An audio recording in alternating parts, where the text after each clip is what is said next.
ఆసరా చివరి ఆసరా కింద 4వ విడత కింద మాట నెరవేర్చుకుంటూ ఇస్తా ఉన్న ఈ కార్యక్రమం ఏదైతే జరుగుతా ఉందో వచ్చే 14 రోజుల పాటు, అంటే ఈ రోజు నుంచి మొదలు పెడితే ఫిబ్రవరి 5వ తారీఖు దాకా ఒక పండుగ వాతావరణంలో ఈ 4వ విడత వైఎస్ఆర్ ఆసరా అనే ఈ కార్యక్రమం పొదుపు సంఘాల అక్క చెల్లెమ్మలకు ఈ 6,400 కోట్ల రూపాయలు అందించే ఈ కార్యక్రమం రాష్ట్ర వ్యాప్తంగా కూడా జరుగుతుంది.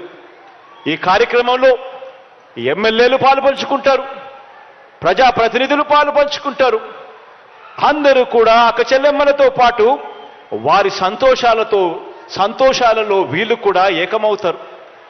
వీళ్ళు ఏకమైనప్పుడు ఆ గ్రామ సచివాలయాలలో మైకులు పెట్టి మాట్లాడినప్పుడు, మీటింగులు పెడతా ఉన్నప్పుడు ఆ గ్రామ సచివాలయాల్లో ఆ అక్క చెల్లెమ్మలకు మైకులు ఇచ్చి ఈ 56 నెలల కాలంలో ఏ రకంగా మహిళా సాధికారత జరిగింది, ఏ రకంగా అక్క చెల్లెమ్మల జీవితాలు బాగుపడ్డాయి అన్న కథలు రాష్ట్రానికే కాదు దేశానికి కూడా వినిపించాలి.